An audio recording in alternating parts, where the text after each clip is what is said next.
Morning students, how are you. Online classes में आपका स्वागत है। आज हम क्लास 8 सामाजिक व राजनीतिक जीवन अध्याय 7 हास्यकरण की समझ के बारे में पढ़ेंगे। हास्य पर होने का क्या मतलब है? हास्यकरण किसे कहते हैं?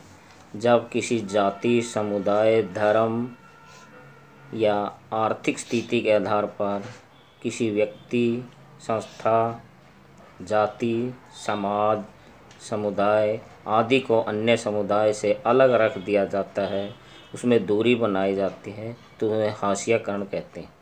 कई बार आपने देखा होगा कि कॉपी के पन्ने जब हम पलटते हैं तो बाईं तरफ एक खाली जगह रह जाती है जिसको हाशिया कहा जाता है, जिस पर कुछ नहीं लिखा जाता। इसी प्रकार हमारे समाज में भी कुछ ऐसे वर्ग हैं जो क्या है, हमारे समाज के अन्य वर्गों के मुकाबले क्या हैं, किसी न किसी रीति रिवाज के आधार पर, धर्म के आधार पर, गरीबी के कारण सामाजिक कमतर माने जाते हैं की वजह से शेष लोगों के मुकाबले कमतर मनुष्य के रूप में देखे जाने की वजह से खुद को हाशिया पर महसूस करते हैं। कई बार हाशियाई समूह को लोग दुश्मनी और डर के भाव भी देखते हैं। फासले और अलग थलग किए जाने का यह एहसास समुदायों को संसाधन और मौक़ों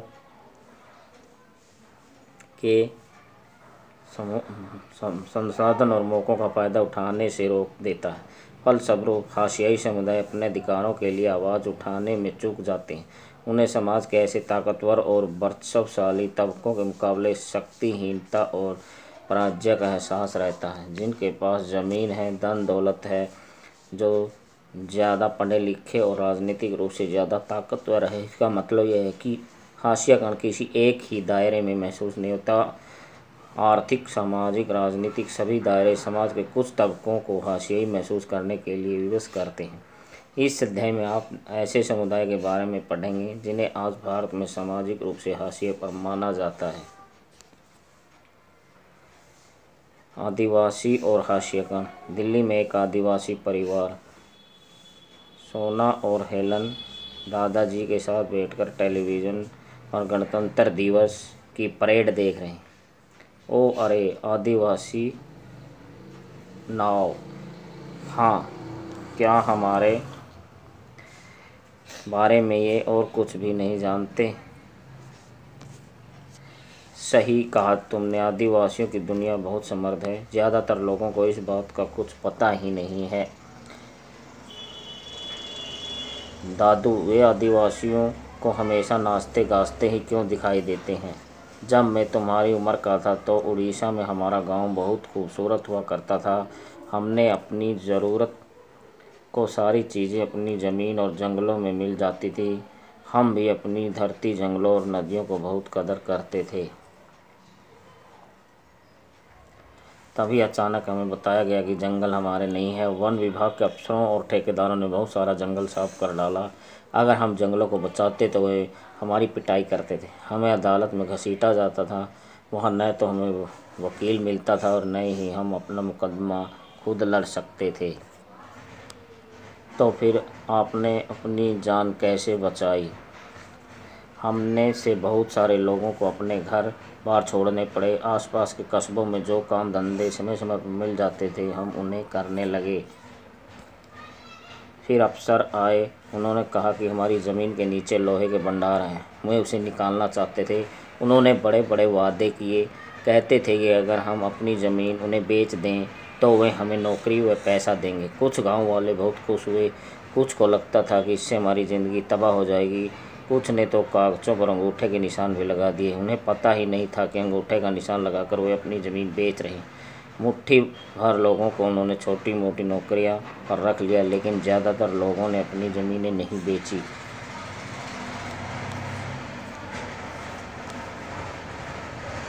तब उन्होंने हमारे साथ मारपीट शुरू कर दी। वे हमें तरह तरह के धमकाने लगे। आखिरकार उन्होंने सबको अपने पुरखों की ज़मीन बेचने और छोड़ने के लिए मजबूर कर दिया। हमारी पूरी जीवन शैली का रातों रात नामो निशान गायब हो गया। ओह दादू, और हमारी ज़मीन, उसका 30 एकड़ ज़मीन के बदले ठेकेदार ने हमें बस थोड़ा सा पैसा मिला। मैं ज़्यादातर दोस्तों से उसके बाद फिर कभी नहीं मिल पाया। शहर में वे पैसे मुश्किल से थोड़े दिन चले। हमारे पास रोजी रोटी का कोई साधन नहीं बचा था। हम सब किराए पर एक कमरे के मकान में रहने लगे। अपनी बेखौफ ज़िंदगी और उस खुले माहौल की हमें बहुत याद आती थी। कुछ साल बाद तुम्हारे पिताजी को दिल्ली में नौकरी मिल गई और हम यहाँ चले आए। वे बड़ी कठिनाई भरे दिन थे, इसलिए तुम दोनों को भी हम कई साल तक स्कूल नहीं भेज पाए। मुझे स्कूल जाने से नफ़रत थी। हम पढ़ाई में इतने पीछे थे कि सारे बच्चे हमारा मजाक उड़ाते थे। हम घर में संथाली भाषा बोलते थे, इसलिए हिंदी में बात ही नहीं कर पाते थे। लेकिन अब हमारे कुछ दोस्त बन गए हैं। थोड़ी बहुत अंग्रेज़ी भी बोल लेती हूँ। काश मैं अपने दोस्तों को अपने गांव बर्बाद होने से पहले दिखा सकता। तुम लोग अभी भी उन्हें अपने गांव के बारे में बता सकती हो। इससे वे काफ़ी कुछ सीख सकते हैं। एक दिन मैं अपनी यानी आदिवासियों की कहानी पर एक फ़िल्म बनाऊंगा। अभी आपने पढ़ा कि किस तरह दादू को उड़ीसा का गांव छोड़ना पड़ा। दादू की कहानी हमारे देश के लाखों आदिवासियों की कहानी से मिलती जुलती है। इस समुदाय के हास्यकरण के बारे में आप इस अध्याय में और पढ़ेंगे। आदिवासी कौन होते हैं? आदिवासी का मतलब होता है मूल निवासी। ये ऐसे समुदाय जो जंगलों के साथ जीते हैं और आज भी उसी तरह जी रहे हैं। भारत के लगभग 8% आबादी आदिवासियों की है। एक नंबर में आ सकता है क्वेश्चन पुट हो गया कि आदिवासी किसे कहते हैं? जो किसी क्षेत्र के मूल निवासी समुदाय के मूल निवासी होते हैं, जंगलों में रहते हैं और उनके कानून भी अपनी तरह के होते हैं। भारत के लगभग कितने प्रतिशत आबादी आदिवासी है? 8%। देश के बहुत सारे महत्वपूर्ण खनिज एवं औद्योगिक क्षेत्र आदिवासी इलाकों में, जैसे जमशेदपुर, राउरकेला, बोकारो और भिलाई नाम आपने सुना होगा। आदिवासियों की सारी आबादी एक जैसी नहीं है। भारत में 500 से ज़्यादा तरह के आदिवासी समूह। एक नंबर में यहाँ भी आ सकता क्वेश्चन, भारत में कितने तरह के आदिवासी समुदाय हैं? 500 से ज़्यादा तरह के। छत्तीसगढ़, झारखंड, मध्य प्रदेश, उड़ीसा, गुजरात, महाराष्ट्र, राजस्थान, आंध्र प्रदेश, पश्चिमी बंगाल, उत्तर पूर्व अरुणाचल प्रदेश, असम, मणिपुर, मेघालय, मिजोरम, नागालैंड एवं त्रिपुरा आदि राज्यों में आदिवासियों की संख्या काफ़ी है। ये आदिवासी राज्य हैं। इन क्षेत्रों में आदिवासी पाए जाते हैं। अकेले उड़ीसा में ही 60 से ज़्यादा अलग अलग जनजाति समूह रहते हैं। उड़ीसा में कितनी जनजातियाँ पाई जाती है? आदिवासियों की 60 से ज़्यादा। आदिवासी समाज औरों से बिल्कुल अलग दिखाई देते हैं क्योंकि उनके भीतर ऊंच नीच का फर्क बहुत कम होता है। इसी वजह से वे समुदाय जाति वन पर आधारित समुदाय या राजाओं के शासन में रहने वाले समुदाय से बिल्कुल अलग होते हैं। शायद आपने अनुसूचित जाति जनजाति शब्द सुना होगा। सरकारी दस्तावेजों में आदिवासियों के लिए इसी शब्द का इस्तेमाल किया जाता है। आदिवासी समुदाय की एक सरकारी सूची बनाई गई है। अनुसूचित जनजातियों को कई बार अनुसूचित जातियों के साथ मिलाकर भी देखा जा सकता है। आदिवासियों के बहुत सारे जनजाति धर्म होते हैं। उनके धर्म इस्लाम, हिंदू, ईसाई आदि धर्मों से बिल्कुल अलग हैं। वे अक्सर अपने पुरखों की गांव और प्रकृति की उपासना करते हैं। प्रकृति से जुड़ी आत्माओं में पर्वत, नदी, पशु आदि की आत्माएं हैं। वे विभिन्न स्थानों से जुड़ी होती हैं और इनका वही निवास होता है। आ सकता है कि आदिवासी किसकी पूजा करते हैं? अपने पुरखों की गांव की प्रकृति की उपासना करते हैं। प्रकृति से जुड़ी आत्माओं जैसे पर्वत, नदी, पशु आदि की पूजा करते हैं, उन्हें आत्माएं मानते हैं। ये विभिन्न स्थानों से जुड़ी होती हैं, उनका यही निवास माना जाता है। ग्राम आत्माओं की अक्सर गांव की सीमा के भीतर निर्धारित पवित्र लता कुंजों में पूजा की जाती है, जबकि पुरखों की उपासना घर में की जाती है। आदिवासी अपने आसपास के बौद्ध और ईसाई आदि धर्मों व शाक्य, वैष्णव भक्ति आदि ग्रंथों से भी प्रभावित होते हैं। लेकिन यह भी सच है कि आदिवासियों के धर्मों का आसपास के साम्राज्यों में प्रचलित प्रभुत्वशाली धर्मों पर भी असर पड़ता रहा है। उड़ीसा का जगन्नाथ पंथ